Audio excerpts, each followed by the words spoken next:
I remember the morning it started, the kind that sticks in your mind like a scar. Air so still it felt like the world was holding its breath. Birds flitting between fence posts in that nervous way animals have when they sense trouble brewing before people do. I had my coffee steaming in one hand, standing on my porch, watching over the pasture, feeling that quiet. A quiet I'd come to depend on, almost like an old friend since I'd left the army behind and staked my claim on this little plot out in Colorado. 5 years, just me, a battered farmhouse, a few cattle, and a dog named Brisket who knew all my secrets. But that morning, something changed.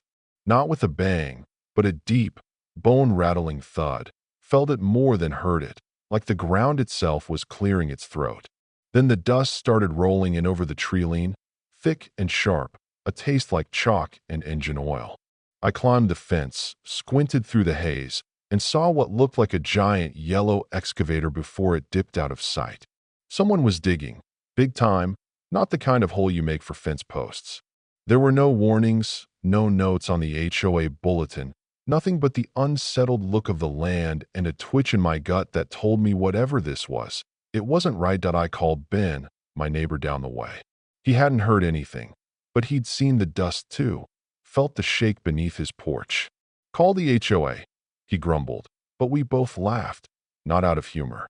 Our HOA, run by Karen Shively, wasn't known for solving problems, more for finding people over wind chimes or grass that didn't fit their vision of orderly.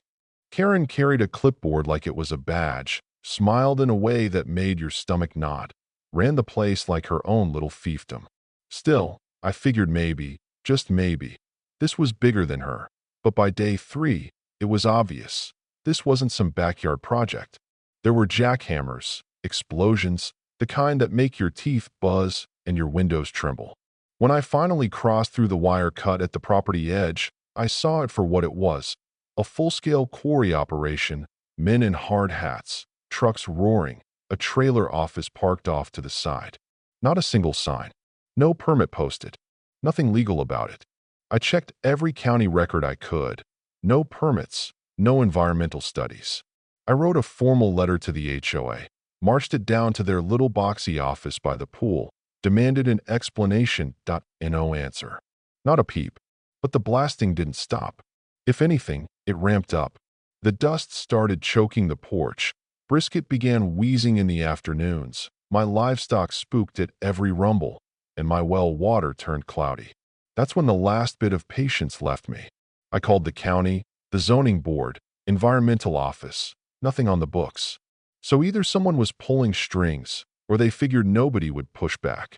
Then, out of nowhere, the HOA newsletter landed in my mailbox, dressed up in glossy paper like a threat with a smile. Exciting new community initiative. It blared. Turns out, Karen had cut a deal with a company called Stonecrest Development for sustainable resource extraction, right on the community's greenbelt.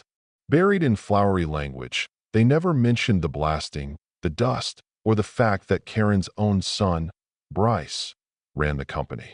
No votes, no community input, just backroom handshakes and fake smiles. Most folks on my street had no idea until the air in their homes turned gritty, or their foundations cracked, or, like Rhonda, 2 houses over, they started getting migraines from the shaking. Only a handful were in the loop, Karen's hand-picked circle, the ones who sipped wine with her at HOA mixers. The rest of us? We were obstacles, not neighbors. I started digging for real, business licenses, HOA budgets, anything I could find. It all pointed back to Karen and her son, and every time I confronted the board, I got stonewalled. Even when my dog got sick from the dust, and the vet confirmed it was respiratory, the HOA tried to fine me for my old chicken coop, claiming it violated some improvement zone rule they'd just invented. Retaliation, pure and simple. But there's only so much a man will take before he pushes back. I called in every favor I had from my Army days, sent files to the EPA, even got a buddy in state environmental compliance to quietly look at my water samples. When I learned there was petroleum residue and silica in the runoff, enough to sicken animals and people, I knew we weren't just dealing with greed. We were staring down real danger. Finally, at the next HOA meeting, small room, folding chairs, Karen in her power suit. I stood up and called her out, dropped a dossier of evidence in front of the board. It wasn't just my word anymore. The neighbors, most quiet until then, started murmuring, then speaking up about sick pets, cracked walls, dirty ponds. A retired geologist from down the street explained what blasting could do to residential land. The mood shifted. Karen tried to shut it down, but the room turned on her. People wanted accountability. That night, after Rhonda handed me a recording of the meeting, "Insurance," she said with a smile. I filed a complaint to the state, sent everything to a reporter I'd met working on a veterans campaign. It didn't take long before Channel 9 News showed up in my driveway, cameras rolling. I told my story, documents in hand, brisket at my side, and watched as the story caught fire. EPA sent a team. Cease and desist order was slapped on the quarry. The site roped off, Karen's empire crumbling in the glare of public scrutiny. But here's the thing. People like Karen, they don't give up quietly. She showed up at my door, desperate, angry, blaming me for exposing her scheme. "You don't know what you've done," she hissed. "Oh, I know," I said. "I reminded this community it still has a voice." Just when I thought the dust was settling, a young worker from the quarry called me. Nervous, scared.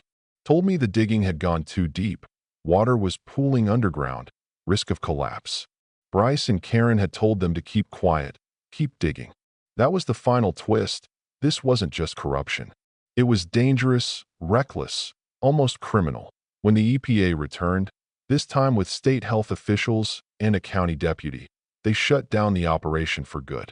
Investigations revealed years of embezzlement, money funneled through shell companies tied to Karen and her family. The recall vote was swift. Karen out, her cronies out. An interim board of neighbors stepped up. The quarry was closed, remediation ordered. For the first time in years, Clearwater Ridge belonged to its people, not a petty tyrant with a clipboard. The scars remain, a wounded landscape, a fractured trust. But in the months that followed, something remarkable happened. Folks who'd barely nodded at each other before started pitching in, cleaning up, repainting, rebuilding. We voted to turn the old quarry into a community garden, a trail, a space for everyone. Rhonda took charge of communications. Ben handled the books. I watched over environmental work, not because I wanted to lead, but because we needed each other. And that's what real community looks like that we named the new path Rains Ridge. Not for glory, but as a reminder. One voice matters, but together, we're unstoppable. And as I sat on my porch at dusk, brisket finally breathing easy at my feet, I realized the real victory wasn't ousting Karen or winning some bureaucratic war. It was watching my neighbors find their courage, reclaim their land, and remember their own strength. And so, let me ask you, watching this unfold, what would you have done? When is it right to stand up, to dig in your heels, to fight for what's yours? Was I wrong to push so hard? Or was that the only way justice ever really happens in places like this? Let me know below, because this story, in the end, isn't just mine. It belongs to all of us who've ever been told to sit down and stay quiet. And you know what? Sometimes the only answer is to stand up and fight back.